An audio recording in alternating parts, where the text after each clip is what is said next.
Hola, bienvenidos. Vamos a comenzar este webinario sobre masculinidades y equidad de género. Vamos a presentarnos. En primer lugar, mi nombre es Romina Diurno y estoy junto con Camila Busabá. Ambas somos psicólogas, feministas, que nos venimos dedicando ya hace un tiempo a formarnos y formar a otros en diversas cuestiones vinculadas a la desigualdad de género, y sobre todo en esta oportunidad nos parece importante que podamos reflexionar sobre las masculinidades, así que pensamos este encuentro en dos momentos: un primer momento en el que podamos conversar sobre el surgimiento de los estudios de las masculinidades, cuáles fueron las preguntas, los primeros interrogantes, a partir de lo cual comenzó el inicio de la producción teórica en los años 80, e introducir brevemente algunos conceptos centrales de los estudios de las masculinidades, y un segundo momento en el que podamos pensar la relación que existe entre las masculinidades y la equidad de género, cuál es el papel que juegan las masculinidades o que deseamos que jueguen en la transformación de las desigualdades, y finalmente presentarles una propuesta de formación para quienes deseen profundizar sobre esta temática o formarse específicamente en estudios de las masculinidades. Así que les vamos a compartir, perdón, me estoy adelantando, pero vamos a ir compartiéndoles algunas filminas en este encuentro para orientar un poco lo que les vamos a comentar. En principio, decirles que los estudios de las masculinidades surgen en los años 80 como fruto, como producto de los desarrollos teóricos de los estudios de la mujer primero y de los estudios de género posteriormente, para interpelar las concepciones rígidas que existían hasta ese momento sobre la masculinidad, y que provenían de enfoques biologicistas, naturalistas, ¿sí? Que pensaban que la masculinidad era una serie de características universalizables, perdón, a la totalidad de los varones, ¿no? A la totalidad del colectivo de varones. En ese sentido era una descripción de las características propias de la masculinidad pensadas desde un enfoque biológico, ¿sí? Entonces aparece en primer lugar en el campo de la sociología, de la antropología y posteriormente en la psicología, la pregunta por el significado de ser hombre. Una pregunta que anteriormente era impensada, porque a diferencia de otras identidades de género que todavía hoy deben ser explicadas por la ciencia, o se les exige una explicación por parte de la ciencia, como qué es ser una mujer, qué es, en otro momento, ¿no? Qué es la feminidad, qué es una persona trans, ¿no? Como se exige constantemente que den cuenta, de que expliciten qué son. Los varones no debían dar explicaciones respecto de su masculinidad, ¿no? De su devenir hombre. Y esto por varias cuestiones, pero principalmente porque quienes producían conocimiento, quienes teorizaban en sus inicios sobre la construcción de los sujetos, sobre la construcción de las identidades, eran principalmente varones, aunque por supuesto no cualquier varón, sino aquellos que tenían el acceso a la educación, acceso a la construcción de conocimiento, pero además porque en el desarrollo de las ciencias, a lo largo de la historia, el varón es la representación de la humanidad, ¿no? El ser humano es el hombre. Esto lo podemos ver en los libros de ciencias, incluso en los libros escolares. Cuando se habla del hombre, todos entendemos que se está hablando de la humanidad. Entonces, de esta manera, esta identidad no requería ser explicitada, ¿no? Por el contrario, es la medida, o era la medida, desde la cual se observa, se define, se piensa a todas las otras identidades de género, y entonces esta masculinidad simplemente es, no requiere ninguna explicación, estamos hablando previo al surgimiento de los estudios de las masculinidades. Simplemente es desde donde se produce conocimiento. Entonces, es a partir de la pregunta que los estudios de género comienzan a realizar, y antes de los estudios de género, los estudios de la mujer. Por ahí no vamos a explayarnos mucho en esto, pero simplemente, brevemente, como para contextualizar, podemos decir que los estudios de la mujer, que nacen en los años 60, centraban su interés en problemáticas propias de determinado grupo de mujeres, que eran las mujeres blancas, heterosexuales, de clase alta, que básicamente eran las mujeres que tenían acceso a la educación, ¿no? Y no otras. Entonces, por supuesto, producían conocimiento a partir de sus propias experiencias, de sus propias vivencias, y también desde sus privilegios, ¿sí? Entonces, es recién en los años 70, en un contexto de visibilización de diversos grupos grupos marginados, digamos, ¿no? Grupos vulnerables, como los negros, los pobres, los obreros. Es en ese contexto, en los años 70, principalmente en Estados Unidos y Europa, que bueno, se empieza a interpelar a este sujeto, la mujer, de los estudios de la mujer, ¿no? Y lo que las mujeres lesbianas, obreras, empiezan a interpelar es justamente que se sienten excluidas, que no están representadas dentro de esas problemáticas que los estudios de la mujer describían como propias de todo sujeto mujer, ¿no? Entonces, lo que vienen a decir es que, bueno, esta mujer, esta idea, este ideal de mujer no representa todas las experiencias, y es en ese contexto que surgen los estudios de género, ya no para definir o para describir las características de la feminidad, sino al contrario, para poner el acento en las relaciones de poder que existen entre los géneros. Y en articulación con otras categorías que exceden al género, como la clase, como la raza, como la orientación sexual. Hoy podríamos hablar también de la diversidad corporal, de la diversidad funcional. Entonces, retomando esto que decíamos del surgimiento de los estudios de género y la pregunta por la construcción de las identidades sexuadas, los estudios de la masculinidad retoman esta pregunta sobre qué es ser una mujer para pensar qué es la masculinidad, qué es ser un hombre. Y sobre todo lo que se proponen es revisar las categorías desde las cuales fue pensada la masculinidad, para poner en evidencia la insuficiencia de esas explicaciones que reducían, como decíamos al principio, la masculinidad a un conjunto de características biológicas, naturales y sobre todo ahistóricas, ¿no? La idea de pensar que determinados genes o determinados componentes fisiológicos determinan el comportamiento de las personas. Bueno, eso excluye poder pensarlas en su contexto, poder pensar a las masculinidades como una construcción. No sé, perdona, ahí si estamos, Cami, compartiendo. Bien, genial. Esas filminas para que nos vayan orientando un poco en lo que vamos charlando. Entonces, lo que estos primeros desarrollos teóricos sobre la masculinidad vienen a decir, otra vez nos ubicamos en los años 80, es que la masculinidad es una construcción social, y que esas características que se le atribuyen a todos los varones, en verdad son resultado de diversos procesos políticos, económicos, históricos, que van configurando un modo de ser varón, ¿sí? Sobre todo van excluyendo otros modos posibles de vivenciar y transitar las masculinidades, y de expresar las masculinidades. En esta línea, Rowling Connell es una socióloga y una de las referentes en la temática de las masculinidades. Es quien desarrolla el concepto de masculinidad hegemónica. Acá nosotras le compartimos la definición que nos trae Connell sobre qué es esta masculinidad hegemónica, pero para que la podamos pensar, vamos a decir que es la construcción de una práctica de género socialmente aceptada y que garantiza el sostenimiento de la posición de dominio de los varones y la posición de subordinación de las mujeres. Acá ya nos está diciendo, en primer lugar, que la masculinidad es una práctica, ¿sí? Es un ejercicio, es una construcción. No es algo dado por la naturaleza, no es algo estático, no es fijo, y mucho menos universal. Mucho menos es posible definir una masculinidad para todos los varones. Sino que lo que nos dice con este concepto de masculinidad hegemónica es que es un proceso que varía a lo largo de la historia y a partir del entrecruzamiento con diferentes variables.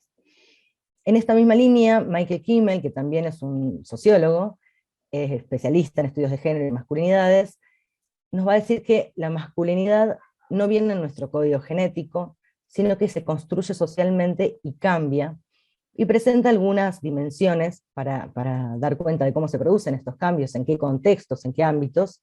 En primer lugar, desde una cultura a otra, en una misma cultura a través del tiempo, ¿sí? No es lo mismo el ideal de masculinidad, por ejemplo, en la cultura occidental en los años 50, que la masculinidad hoy, en una misma cultura.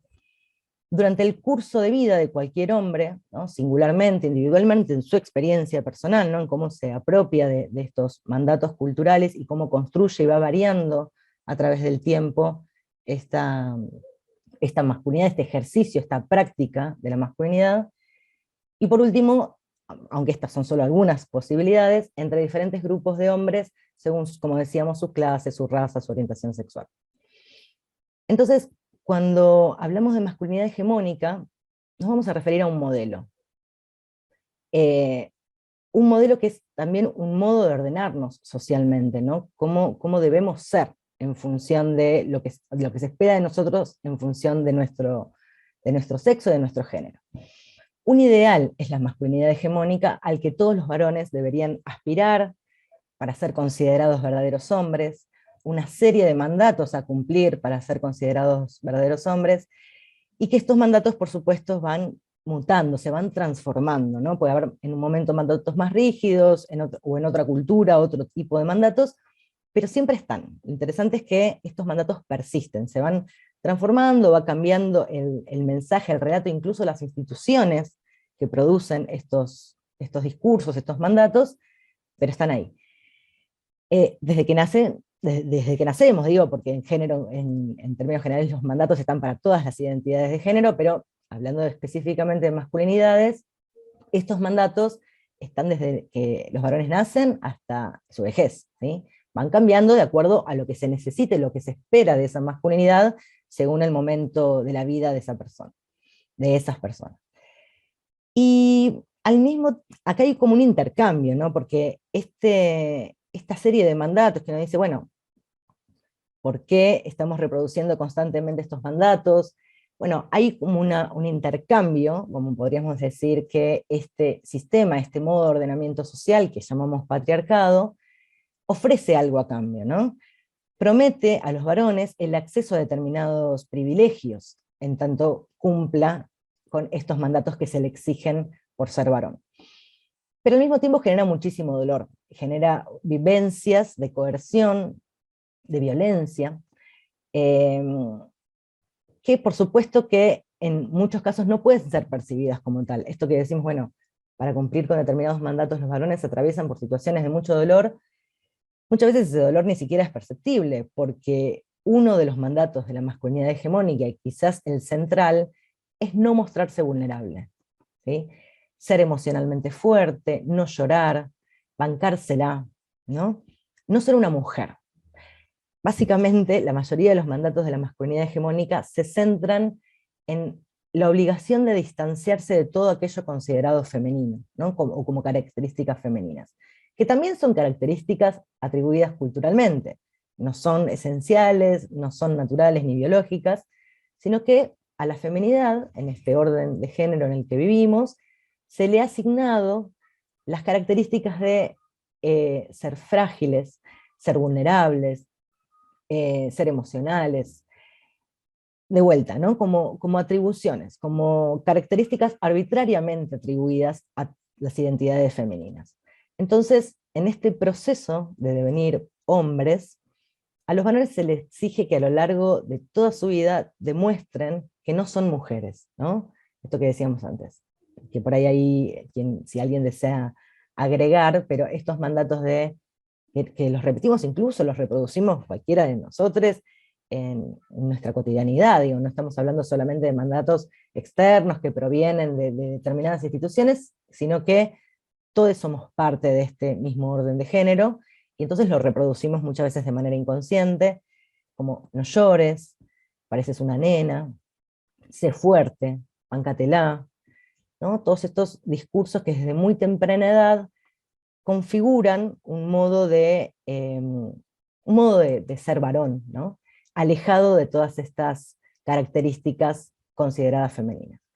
Y eso tiene enormes consecuencias en todos los ámbitos de la vida de los varones, en su vida personal, por supuesto, pero sobre todo, y es un poco el disparador de por qué también es necesario reflexionar y pensar en el modo en que esta sociedad construye las masculinidades, en los modos en que se relacionan o construyen vínculos con otras personas, ¿no? Con sus hijos, con sus parejas, y particularmente con otros varones. Digo particularmente con otros varones porque en los estudios de las masculinidades digamos, este vínculo particular que producen, que construyen los varones con sus pares, ocupa un lugar muy importante, ¿sí?, en la construcción de la masculinidad hegemónica. Estos otros pares, los amigos, el grupo de pertenencia, pero también los padres, los tíos, los primos, digo, todos aquellos que representan o que son referentes de esa masculinidad, tienen un rol que podríamos llamar trascendental en el proceso de devenir hombres, ¿no? Estamos hablando de vuelta, de paso, de cómo se piensa la masculinidad en los inicios de las producciones, de los estudios de las masculinidades, ¿no? Este lugar, este dispositivo, lo llaman algunos autores, del grupo de pares, tiene un rol muy importante en este proceso de devenir hombres, de dejar de ser niños para pasar a ser hombres. Y es un vínculo contradictorio, porque por un lado, el grupo de pares es un espacio que ofrece seguridad, resguardo, identidad, ¿no? Un lugar de pertenencia, ofrece protección, pero al mismo tiempo, en el contexto de esos vínculos, los varones transitan muchas vivencias de dolor, de violencia.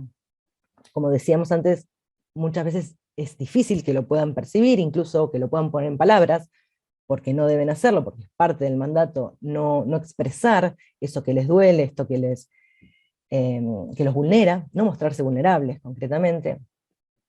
Pero para muchos autores de los estudios de las masculinidades, este grupo de pares es un dispositivo de control de la masculinidad hegemónica. Estos otros varones que forman parte de la vida, de su desarrollo, ¿no?, en la niñez, sobre todo en la adolescencia, son los que le van a otorgar o no la credencial de la masculinidad, la credencial de la hombría. Esto es algo que dice otro sociólogo, José Olavarría, que es un sociólogo chileno que ha desarrollado muchas investigaciones sobre masculinidades, principalmente en Latinoamérica, y hoy que tiene su página, por si alguien desea consultar material y demás, menciona esto, ¿no? Estos otros varones, pares, que transitan al mismo tiempo el camino de esta construcción de masculinidad, son los que le otorgan o no la credencial de la masculinidad, y por lo tanto son testigos, pero al mismo tiempo son los que dictaminan si determinado varón debe ser o no llamado hombre. Y eso va a depender del éxito o el fracaso que ese varón experimente al atravesar los desafíos, los rituales, los mandatos o las pruebas que se le exigen a los varones a lo largo de toda su vida, y que pueden variar, por supuesto, de un grupo de pares a otro. No sé si por ahí algunos de los que están acá conectados quiere levantar la mano, algo de lo que estamos diciendo les resuena, principalmente por ahí en relación con esto de los rituales de la masculinidad, de los desafíos del grupo de pares. Si alguien quiere hacer un comentario o aportar, solamente tienen que levantar la mano y les habilitamos el micrófono. Y si no, continuamos. Yo voy a chusmear a ver si... Bien. Para ejemplificar esto, en lo personal, yo hace unos años desarrollé una investigación sobre la masculinidad, la construcción de la masculinidad y el consumo de prostitución, como más recortada a esa experiencia concreta, pero considerando que en muchos varones de determinadas generaciones el acceso a la sexualidad se producía a través del consumo de prostitución, y que esto configuraba, o por lo menos era mi hipótesis, configuraba también un ritual de acceso a la masculinidad. Y lo que me encontré en esas entrevistas a distintos varones, en todos ellos me encontré con la experiencia de haber transitado situaciones de mucho temor, ¿no? En esto, el ritual era, bueno, los amigos los llevaban a debutar a un prostíbulo, y esa experiencia había sido vivenciada por estos varones con mucho temor, ¿no? Primero, sin deseo, ninguno de los varones entrevistados querían ir al prostíbulo, pero sentían que si no lo hacían podían ser excluidos de este grupo de pares, ¿no? El temor que ellos podían identificar como una de las experiencias, como una de las vivencias de ese momento, de ese ritual de la masculinidad, el temor era a su grupo de pares. El temor era que no fueran considerados hombres, ¿no? Esto se traducía, por supuesto, en todo tipo de, de violencias, podríamos llamar, desde, por supuesto, la descalificación, en la acusación de sos puto, no te la bancás, dale pasá, no seas cagón, ¿no? Esos mensajes que para evitarlos, estos varones accedían a ir al prostíbulo, accedían a pasar, pero lo que contaban después en estas entrevistas es que lo que habían experimentado realmente estaba muy lejos de algún tipo de placer, que no recordaban, no tenían un recuerdo de esta experiencia como algo agradable, sino de haberlo vivenciado con mucho temor. Y que era algo que en su momento no habían podido poner en palabras y que no se habían atrevido a resistirse a esto que consideraban una coerción, pero que bueno, tiene que ver con estos mandatos que mencionamos específicamente en esta cuestión o en este dispositivo de control de las masculinidades, que es el grupo de par. Vamos a, entonces, salvo que alguien quiera levantar la mano o agregar algo desde su propia experiencia, lo que piensan o si les resuena esto de los desafíos. Si no, Cami, te paso la palabra para que avancemos con la segunda parte.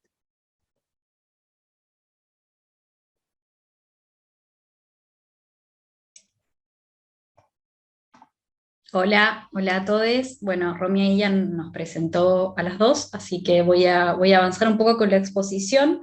Y como decía Romina, también pueden en cualquier momento levantar la mano. No estoy segura de que puedan habilitar ustedes su propio micrófono, pero en todo caso levantan la mano y se lo habilitamos nosotras si quieren hacer cualquier comentario o tienen alguna pregunta respecto a lo que voy a contarles. Bueno, retomando un poco la definición de masculinidad hegemónica que Romy les compartía recién, podríamos decir que la masculinidad hegemónica se instala, ¿no?, en el sentido común, como toda hegemonía, ¿no?, que tiene que ver un poco con esta idea de la violencia simbólica, que es cuando algo se instala en el sentido común de alguna manera consensuada y todos lo consideramos parte del sentido común, de la cultura, de algo que pareciera ser ahistórico, como decía Romina, algo que parece totalmente natural, ¿no? Se instala en el sentido común como medida de lo normal, ¿no?, como modelo a seguir por parte de las personas que se identifican con el género masculino. Pero, como todo modelo ideal, no va a ser fácilmente alcanzable y quienes se identifiquen como varones deberán luchar permanentemente para alcanzar estos estándares, ¿no?, los estándares de esta norma, que además no son estándares que se alcancen de una vez y para siempre, sino que justamente parte de la construcción de la construcción y el ejercicio de la masculinidad va a tener que ver justamente con demostrar constantemente, como decía Romy, sobre todo a otros varones, que se tiene una posición de poder y luchar para que esta posición no les sea arrebatada. Es decir, no es un proceso que se da de una sola vez, que se conquista y luego se sostiene, sino que es algo que se tiene que todo el tiempo confirmar y reafirmar en la vida de los varones. Entonces, tradicionalmente, ese modelo de varón ideal que es promovido por los medios de comunicación, por las publicidades, por las películas, las series y básicamente por todos los agentes socializadores de género, ha sido caracterizado en nuestra cultura y en este momento histórico, ¿no?, volviendo un poco a lo que decía Romy de que la masculinidad hegemónica, al igual que la feminidad, digamos que los géneros no son fijos e inmutables, sino que varían dependiendo de la época y también de la cultura. En esta cultura occidental, digamos, podríamos pensarla a partir de esta idea del varón cis, es decir, no trans, ¿sí?, heterosexual, blanco, de clase media, media alta, sin discapacidad, pero además con una apariencia hegemónica, es decir, una persona, por ejemplo, que no sea súper gorda, ¿no?, un varón en general católico, que se reproduzca, que tenga hijos, ¿no?, y un montón de otros atributos que podríamos pensar y que van cambiando también, y que cambian también generacionalmente incluso, ¿no? Ahora bien, una cosa es el modelo, esta norma, este canon, ¿no?, y otra cosa son las encarnaciones singulares de esa norma en cada sujeto. Por supuesto que no todos los varones van a alcanzar ese ideal, ¿no?, y esto inevitablemente va a generar una especie de jerarquía interna de la masculinidad que podríamos pensar, para pensarlo gráficamente, como una pirámide, ¿no?, en donde la masculinidad hegemónica obviamente va a estar en la cima, y esa cima va a ser un lugar en donde vamos a encontrar a muy pocos varones que van a concentrar muchísimo poder, ¿no? Y a medida que vayamos bajando en esa pirámide, vamos a encontrar cada vez más varones, cada vez más diversos, con cada vez menos poder, ¿no? Y básicamente lo que va a determinar quiénes estén arriba y quiénes estén abajo en esta pirámide va a ser cuán cerca o lejos se esté de las características que ese contexto histórico le atribuye a la masculinidad hegemónica, ¿no? Entonces, mientras más atributos de la masculinidad hegemónica reúna un varón, más arriba se va a encontrar en la pirámide, y mientras menos reúna, más abajo va a estar, ¿no? Y el mayor problema de las jerarquías, porque también podríamos pensar en una jerarquía de la feminidad o en una jerarquía entre los géneros, ¿no? En una idea de poder en relación a los géneros. En este caso la estamos pensando exclusivamente de la masculinidad, ¿no? Pero el mayor problema de estas jerarquías sociales, y en el caso de la masculinidad en particular, es que no encajar con ese modelo y estar abajo en la pirámide puede acarrear diferentes formas de punición social, de violencia, que no vamos a desarrollar en detalle en este webinario, pero que podemos mencionar brevemente, como por ejemplo, y ustedes podrían imaginarse muchas otras, ¿no?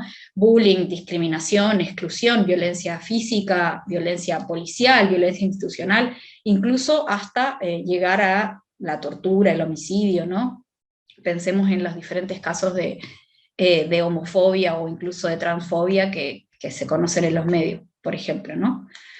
Y acá nos interesa recalcar que para poder comprender cómo se estructuran estas jerarquías internas, tanto en la masculinidad como en la feminidad, como les decía recién, la feminidad también se estructura en torno a ciertos modelos, a ciertos modos ideales, debemos analizar los diferentes ejes de categorización y diferenciación que, junto con el género, van a determinar las posiciones relativas que los sujetos ocupen dentro de esta pirámide. Y estos ejes o sistemas, podríamos pensar que algunos pueden ser, como decía Romina también, ¿no? La clase, la raza, la sexualidad, la diversidad funcional, la edad, el nivel de formación, el estatus migratorio, entre muchos otros, ¿no? Y la conjunción y la relación entre estos diferentes ejes de categorización es también lo que va a determinar la posición relativa que los sujetos ocupen en esa jerarquía. Y a este fenómeno complejo de interacción entre diferentes sistemas de injusticia social es lo que desde los estudios de género llamamos interseccionalidad, ¿sí? Que es un concepto que tiene unos años, pero que se ha convertido en uno de los ejes de análisis principales de los estudios de género contemporáneos. Y así también va a ser una herramienta central de análisis dentro de los estudios de las masculinidades. Así que lo vamos a trabajar siempre cuando trabajemos la construcción de la masculinidad, ¿sí? Entonces, volviendo un poco a esta idea de la jerarquía interna de la masculinidad, hay autores que incluso hablan de la importancia de diferenciar entre la masculinidad en singular y las masculinidades en plural, ¿sí? La masculinidad en singular sería lo que venimos trabajando como masculinidad hegemónica, es decir, este modelo a seguir, ¿no? Esta norma, este canon que va a representar la forma, digamos, que deben cumplir todos los varones. Las masculinidades en plural, en cambio, van a hacer referencia a las múltiples apropiaciones subjetivas de la masculinidad, ¿no? Es decir, las maneras singulares y únicas en que estas normas se van a ir haciendo carne, se van a ir, digamos, subjetivando en cada sujeto con una identidad de género masculina, ¿sí? Las maneras particulares y únicas en que esto se apropia en la subjetividad. Y dentro de estas infinitas masculinidades plurales, porque en el fondo si lo pensamos de esta manera pensaríamos que hay tantas masculinidades como varones, ¿no? Vamos a encontrar varones que eligen de forma consciente, evidentemente empujados por el feminismo y los cambios que ha traído el feminismo, fugarse, por lo menos en parte, de los mandatos de la masculinidad hegemónica, ¿no? Digamos, lo que aquella palabra tan conocida, tan de moda, que habrán escuchado, que es la deconstrucción, ¿no? La deconstrucción es una expresión que proviene de la filosofía de Derrida, y es retomada en el habla coloquial para referirse a estos procesos de revisión crítica de sí mismos, de parte de varones cis, en tanto tales, ¿no? Cuyo objetivo sería reducir e idealmente eliminar el machismo constitutivo de sus propias identidades como varones, ¿no? Pero también, y acá nos interesa también recalcar esto, que también están los varones que no eligen voluntariamente, conscientemente estar al margen de la masculinidad hegemónica, sino que por diferentes aspectos propios de la construcción de su identidad, no cumplen con los parámetros de la masculinidad hegemónica, ¿no? Y acá estamos pensando tanto en varones trans, homosexuales, maricas, putos, masculinidades lésbicas, como también en varones cis, hetero, que pueden ser muy tímidos, muy sensibles, de apariencias no hegemónicas, muy gordos, muy petizos, ¿no? Y un largo etcétera, digamos. Todas esas identidades que por una u otra manera no encajan en este modelo ideal y que no necesariamente son personas que eligen fugarse de esa construcción y de construirse, sino que simplemente nunca encajaron, ¿no? Y acá también es importante hacer una salvedad y decir que si bien existen obviamente estas identidades masculinas no hegemónicas, hay que tener cuidado porque ser una masculinidad marginal, ¿no? Periférica, no hegemónica, no implica necesariamente no ostentar actitudes hegemónicas y poder en determinados contextos, ¿sí? Y esto también hace a la complejidad de la masculinidad en el sentido de que los privilegios de la masculinidad son mucho más complejos que simplemente acceder a determinados beneficios, sino que los privilegios de la masculinidad también tienen que ver con cómo es leída la otra persona, ¿sí? No basta con que yo como varón decida no ejercer determinadas actitudes hegemónicas o de poder, sino que siempre voy a ser leído por los demás como un varón con determinados privilegios. Y esto es importante tenerlo en cuenta. Es muy claro esto, por ejemplo, en el mundo laboral y en las diferencias que existen en ese mundo, que muchas veces exceden las voluntades feministas de los varones o digamos, sus intentos por deconstruirse conscientemente, ¿no? Pero volviendo un poco a esta idea de la deconstrucción como un proceso consciente y voluntario que pueden hacer los varones, nos parece interesante analizar las diferentes maneras en que los varones están reaccionando a esta masificación de las ideas feministas, y no porque nos interese volver nuevamente la mirada hacia los varones, y digo nuevamente porque pensemos que este es el primer periodo, probablemente el primer periodo de la historia de la humanidad, en la que el foco está puesto hasta cierto punto en las mujeres, ¿no? Pensemos que históricamente la mirada social, académica, mediática, siempre ha estado dirigida a los hombres. Entonces tampoco es la intención de los estudios de las masculinidades, ahora lo vamos a desarrollar un poco más, volver la mirada hacia el varón como si no hubiese sido la mirada históricamente hacia ellos, ¿no? En ese sentido, hay un sociólogo y activista español muy interesante que les recomendamos que se dedica a estos temas, que se llama Joaquín Azpiazu Carballo, y que mira con cierta desconfianza este discurso popular de las nuevas masculinidades, y lo pongo entre comillas a propósito, e incluso de forma más amplia a la atención, ¿no? Que las masculinidades están recibiendo en el terreno académico, pero también en el institucional, estatal, gubernamental, ¿no?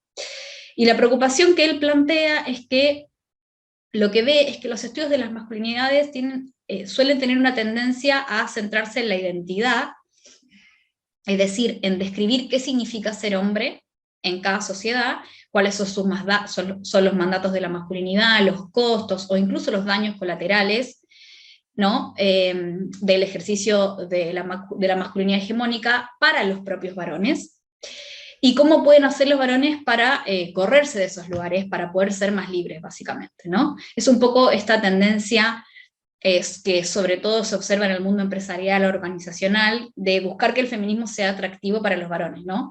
De convencer a los varones de que implicarse en las luchas del feminismo, en las luchas de la equidad de género, es algo conveniente para ellos mismos. Es algo que se escucha mucho en los discursos empresariales. Porque, bueno, se les vende un poco esta idea de que el feminismo y la transformación de las relaciones de género les va a permitir llorar, emocionarse, disfrutar de la crianza de sus hijos, lo cual todo, por supuesto, es real, ¿no?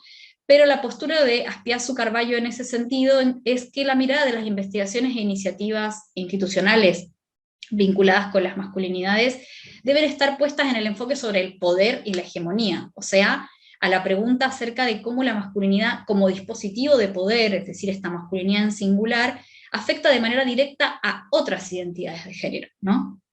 Entonces su crítica apunta a que pareciera ser que para los varones resulta mucho más fácil identificar y denunciar estas cargas y daños colaterales que el patriarcado les ha impuesto, ¿no?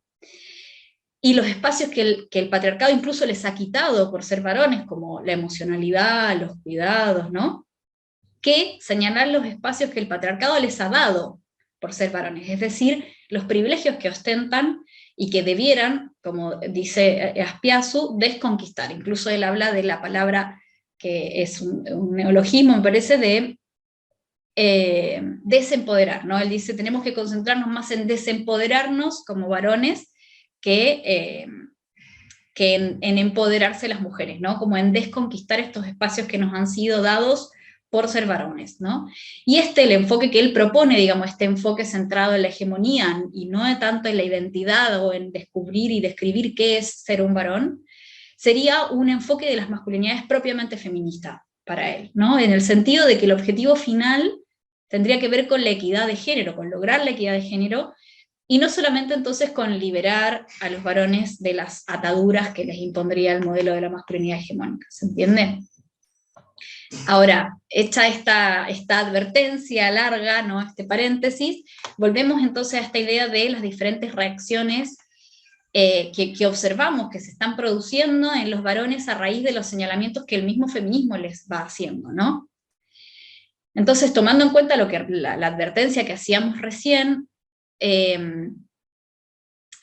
no hacemos, digamos, no describimos, no pensamos la masculinidad y no estamos viendo estas reacciones de los varones en relación al feminismo por el gusto en sí de poner el foco en los varones o restando la atención a las mujeres, sino todo lo contrario, ¿no? Porque tenemos la certeza de que no es posible cambiar las reglas del juego si solo la mitad de los jugadores están interesados en hacerlo. Digamos, con esta convicción, que es un poco lo que guía la idea de este webinario y de una propuesta de formación que ahora les vamos a comentar, tiene que ver con esto, ¿no? Con que estamos convencidas de que es la única manera realmente de lograr la equidad de género. Entonces, un poco esta es la idea, pensar que nosotras no nos estamos enfocando en los varones solamente porque nos interese pensar qué es la identidad de las personas que se identifican con la masculinidad, sino por qué es importante hacer esto, ¿no? Volver un poco al objetivo que nos lleva a pensar y a investigar.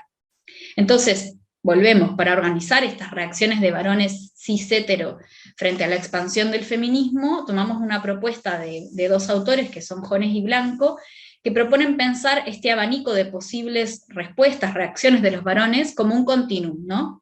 En donde en un extremo vamos a encontrar el backlash, o estos movimientos antigénero, muy vinculados al ascenso de la ultraderecha en muchas partes del mundo, al supremacismo blanco, ¿no? y a otros fenómenos que básicamente proponen restaurar el patriarcado tradicional, ¿no? Que estaría siendo puesto en jaque o estaría en riesgo por los feminismos, ¿no? Por la llegada de los feminismos. Kimmel, este sociólogo del que les hablaba Romy recién, habla de los angry white men, ¿no? Que serían estos varones que se sienten atacados o perjudicados por circunstancias que vivencian como injustas y que le atribuyen al feminismo, ¿no? Pareciera ser que cuando Rita Segato hablaba de la guerra contra las mujeres, no era un eufemismo, se refería a algo bastante literal.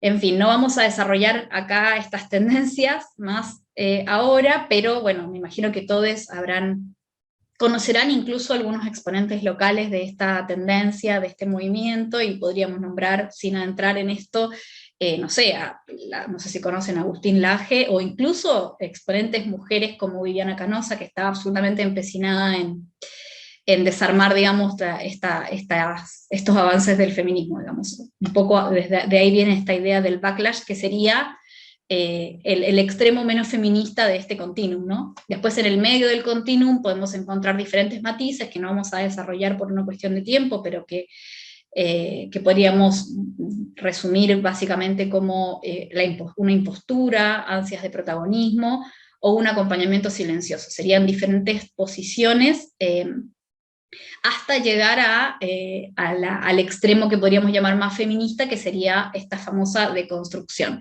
¿no? Y que pensamos como deconstrucción cuando realmente es un ejercicio cotidiano y comprometido ¿no? Entendiendo que es un proceso largo, no lineal, y que conlleva mucho dolor, vergüenza y muchas contradicciones, ¿no? Y en ese sentido, rescatamos una postura de Espiazu Carballo, que solamente la vamos a nombrar, no la vamos a desarrollar en esta clase, quien propone esta idea de la incomodidad productiva como método para implicarse en las cuestiones de género. Hasta acá, lo que queríamos compartir con ustedes más teóricamente, no queríamos hacer tampoco una exposición muy larga. En principio es un breve pantallazo de los estudios de las masculinidades, pero sobre todo de la manera en que a nosotras nos interesa pensarlos, porque hay muchas posiciones y formas desde las cuales abordar estas temáticas. Y para quienes estén interesados en profundizar más en cada una de las nociones que trabajamos, les queríamos presentar brevemente una propuesta de formación que hemos creado Romina y yo, y que va a ser dictada por esta plataforma, ¿no? Por la plataforma del Centro de Learning de la UTN, y la vamos a desarrollar muy brevemente, ¿sí? Es una diplomatura que titulamos Diplomatura en Estudios de las Masculinidades, que tiene una duración de 16 semanas, con una carga horaria de 120 horas, y les vamos a contar brevemente cómo la pensamos, ¿sí? Cómo está organizada. Los principales contenidos los vamos a nombrar, pero es básicamente un poco lo que venimos desarrollando hoy, solo que obviamente expandido y profundizado en cada uno de sus temas, ¿no? Entonces, la diplomatura para pensar, digamos, de dónde viene esto que hablábamos recién, de la idea de pensar el conocimiento situado, ¿no? De dónde viene nuestro interés en esto. La diplomatura en estudios de las masculinidades surge de la necesidad de pensar las problemáticas de género desde una mirada integral, interseccional y feminista, ¿sí? Comprendiendo que esta sociedad cis heteropatriarcal de la que todos formamos parte produce subjetividades que son dañinas, ¿sí? Para otros y para sí mismas. Entonces entendemos que la masculinidad hegemónica que estuvimos desarrollando hoy, y sobre la que vamos a hacer mucho hincapié en esta diplomatura, es resultado de complejos sistemas de opresión que se entrelazan y se potencian entre sí, y que si deseamos realmente construir una sociedad más justa y equitativa en términos de género, es necesario que reflexionemos sobre las causas y orígenes históricos y políticos de estas desigualdades, y cómo nos afectan a todos, aunque de diferentes maneras, ¿no? Y ahí está la cuestión. Entonces nos interesa pensar en las masculinidades en su diversidad, ¿no? Poder identificar los costos que la masculinidad hegemónica tiene para los propios varones, pero también para otras identidades, y sobre todo reflexionar sobre las posibilidades de transformación que cada uno tiene en su propia realidad. Entonces la propuesta un poco es a construir un espacio de diálogo y debate continuo entre los participantes de la Diplo y entre los participantes y nosotras como docentes, y en ese sentido la pensamos organizada en base a estas dimensiones que estuvimos trabajando hoy, ¿sí? Que es una especie de pantallazo muy general de la diplomatura. En términos de organización la pensamos dividida en 4 módulos, ¿no? El primero es una introducción al sistema sexo-género, en donde vamos a hacer un breve recorrido por la historia de los estudios de género, desde los cuales luego van a surgir los estudios de las masculinidades, y también por la historia de los feminismos, y también de otras teorías y enfoques que proponen una revisión crítica también del feminismo. En el segundo módulo vamos a trabajar los estudios de las masculinidades, sus antecedentes, surgimiento, evolución, su objeto de estudio, y las diferentes perspectivas y disciplinas que se han ocupado históricamente de las masculinidades.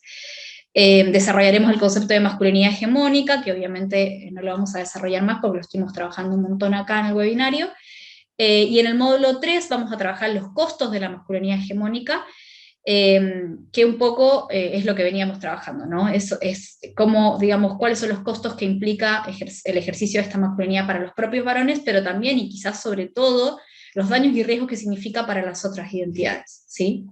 Y por último, en el módulo 4 vamos a trabajar una mirada crítica, ¿no? Que hemos llamado masculinidades críticas, en donde vamos a primero desarrollar algunas políticas públicas que están orientadas a la equidad de género y que están dirigidas o que involucran de forma protagónica a varones. Vamos a analizar esta jerarquía interna de la masculinidad que veíamos hoy, y vamos a problematizar el concepto de nuevas masculinidades con una mirada crítica, y profundizaremos también en la relación entre los varones y los feminismos, ¿sí? La diplomatura está dirigida a todas aquellas personas que estén interesadas en el conocimiento específico de los estudios de género, y más específicamente en los estudios de las masculinidades. Si bien no es un requisito poseer estudios universitarios para inscribirse, sí es deseable que posean estudios secundarios, Y por último, en relación a la metodología de enseñanza-aprendizaje, la cursada de la diplomatura incluye material de lectura obligatoria, que en todas las unidades va a incluir textos elaborados por nosotras y bibliografía externa de otros autores que nosotros les vamos a ir recomendando, foros de debate, actividades optativas, trabajos integradores obligatorios individuales y grupales, material de consulta con bibliografía ampliatoria, y clases en tiempo real, que las vamos a hacer una vez por mes de 2 horas, a través de la plataforma de Zoom. Bueno, y por supuesto la posibilidad de que ustedes nos hagan consultas a las docentes por medio de diferentes foros y de mensajería interna. Esa es un poco la propuesta de la diplomatura que queríamos compartir. Si es que les interesó lo que estuvimos charlando hoy, pueden quizás darse una vuelta. Nosotros ahora les vamos a compartir el link a Masi para que tengan toda la información de la diplomatura a través del chat de Zoom, y en todo caso lo encuentran, está publicada en todas las redes, perdón, lo publiqué para solo los panelistas, ahora sí. Ahí está. Está toda la información en las redes sociales del Centro e-Learning de la UTN, y en todo caso en Google, si ponen Diplomatura en Estudios de las Masculinidades UTN, les va a aparecer toda la información y el programa con mucho más detalle. Bueno, también les compartimos que este video va a quedar grabado y seguramente después se difunda también en las redes de la plataforma, así que les agradecemos a quienes estuvieron presentes, y bueno, cualquier otra consulta o dudas sobre este espacio de formación lo pueden hacer a través del link que les dejamos ahí. Muchas gracias a todos, Gracias. gracias por la atención.